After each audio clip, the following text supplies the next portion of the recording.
Shalom Bapak Ibu Saudara yang dikasihi Tuhan. Pagi ini kita akan membaca dan merenungkan firman Tuhan. Sebelumnya mari kita satu di dalam doa. Bapa kami yang di surga, pagi ini kami mau membaca merenungkan firman. Tenangkan hati dan jiwa kami, agar kami mengalami kekuatan dan kebenaran firman-Mu di dalam hidup kami. Di dalam nama Tuhan Yesus kami berdoa. Amin. Saudaraku, firman Tuhan terambil di dalam Yohanes pasal 2 ayat 5. Demikian firman Tuhan. Tetapi Ibu Yesus berkata kepada pelayan-pelayan, "Apa yang dikatakan kepadamu, buatlah itu." Tema firman Tuhan pagi ini, milikilah sikap hati seorang pelayan agar melihat dan mengalami mujizat. Saudaraku, tidak sedikit orang yang masih ragu-ragu akan adanya mujizat, disebabkan karena mereka tidak percaya dan tidak pernah melihat. Thomas ragu akan kebangkitan Tuhan Yesus karena ia belum melihatnya. Dan juga para ahli Taurat yang melihat mujizat memilih untuk tidak percaya. Mereka menuduh Yesus menghujat Allah dan kuasanya berasal dari penghulu setan. Tetapi mujizat yang pertama yang dibuat Tuhan Yesus ini disaksikan oleh murid-muridnya dan membuat hati mereka percaya kepadanya. Saudaraku, peristiwa di Kana adalah satu kejadian nyata yang memberi kita pengetahuan rohani mengenai mujizat. Kita dapat merasakan bagaimana mujizat itu dinyatakan bagi keluarga mempelai laki-laki ketika Yesus dan murid-muridnya hadir di acara perkawinan itu. Alkitab tidak menyebutkan apakah Yesus mempunyai hubungan keluarga dengan mempelai laki-laki, tetapi ayat 2 menjelaskan bahwa Yesus dan murid-muridnya diundang juga di perkawinan itu. Saudaraku, apakah Anda percaya mujizat itu ada? Sebagai orang percaya, saya dan saudara wajib mempercayai mujizat itu ada, karena Tuhan Yesus Maha Kuasa dan sanggup melakukannya. Beberapa hal yang perlu saya dan saudara perhatikan dari peristiwa perkawinan di Kana. Yang pertama, mereka mengundang Yesus di perkawinan itu. Kehadiran Yesus di perkawinan itu, ia datang sebagai undangan, dan tentu sebagai undangan ia ingin menyaksikan acara perkawinan itu dan ikut merasakan kebahagiaan dengan mempelai laki-laki. Sebagai undangan, ia juga diberi tempat yang layak sebagai seorang tamu yang dihormati. Yang kedua, dikatakan kehadiran Ibu Yesus mengingatkan Tuhan Yesus bahwa keluarga mempelai laki-laki kehabisan anggur. Ibu Yesus begitu peka melihat keadaan yang sedang terjadi dan membantu keluarga mempelai laki-laki untuk menyelesaikan masalah yang sedang terjadi.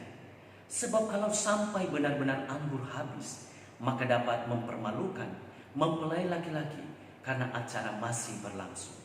Ia juga memastikan hati para pelayan agar taat, patuh saja di dalam setiap apa yang dikatakan oleh Tuhan Yesus. Saudaraku, bagaimana kita dapat melihat mujizat itu? Dikatakan, dan bagaimana mujizat air menjadi anggur itu dinyatakan, sehingga kebutuhan anggur yang baik selalu tersedia. Yang pertama dikatakan, milikilah sikap hati seorang pelayan yang melakukan apa yang dikatakan Yesus. Apa yang dikatakan Yesus pada ayat ini adalah menyuruh pelayan untuk mengisi tempayan-tempayan itu penuh dengan air. Ini yang dimaksud oleh Ibu Yesus. Apa yang dikatakan kepadamu, buatlah itu. Pelayan tidak boleh bertanya atau memberi saran, tetapi mereka diminta untuk bertindak sesuai dengan perkataan Tuhan Yesus.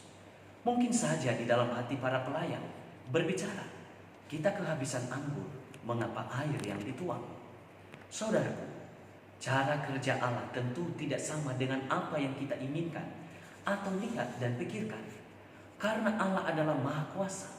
Tetapi kalau saudara ingin melihat mujizat, milikilah sikap hati seorang pelayan. Saudaraku, sikap hati seorang pelayan, kita harus memilikinya. Milikilah ketaatan itu, kepatuhan, percaya, dan melakukan apa yang dikatakan Tuhannya. Yang kedua, milikilah sikap hati seorang pelayan yang mentaati perintah Tuhan. Pelayan diminta untuk mengambil dan mencedoknya dan membawa kepada pemimpin pesta. Saudaraku, di sini pelayan diperintahkan untuk membawanya kepada pemimpin pesta untuk mengecap rasanya. Dan saudara, yang dirasakan oleh pemimpin pesta adalah anggur baru yang masih enak, dan hal itu membuat ia terheran karena mempelai laki-laki memiliki stok yang begitu banyak. Saudaraku, ketaatan sikap hati seorang pelayan ini yang dikehendaki Tuhan di dalam setiap hidup kita. Seperti seorang perwira yang memohon kepada Tuhan untuk menyembuhkan hambanya. Ia berkata, "Tuhan, aku tidak layak menerima Tuhan di dalam rumahku. Katakan saja sepatah kata, maka hambaku itu akan sembuh." Maka Yesus berkata, "Sesungguhnya iman sebesar ini tidak pernah aku jumpai pada seorang pun di antara orang Israel." Dan jawab Tuhan kepada perwira itu, "Pulanglah dan jadilah kepadamu seperti yang engkau percaya." Saudaraku, peristiwa ini mengajarkan kepada kita bahwa pergumulan, persoalan hidup yang sering kali kita alami, saudara, saya mau katakan, Tuhan sanggup menolong kita. Tuhan sanggup memberi jalan keluar bagi kita semua, jikalau kita memiliki sikap hati seorang pelayan yang dengar-dengar dan menuruti perkataannya. Mari, milikilah sikap hati seorang pelayan, seorang hamba yang taat, setia, melakukan apa yang dikatakan tuannya tanpa keraguan sekalipun. Sikap seorang pelayan, sikap hati seorang pelayan akan memudahkan bagi Tuhan untuk menyatakan kuasa-Nya. Karena hanya seorang yang merasa dirinya hamba yang mampu menerima pertolongan dari Tuhannya. Demikian firman Tuhan. Tuhan berkati kita.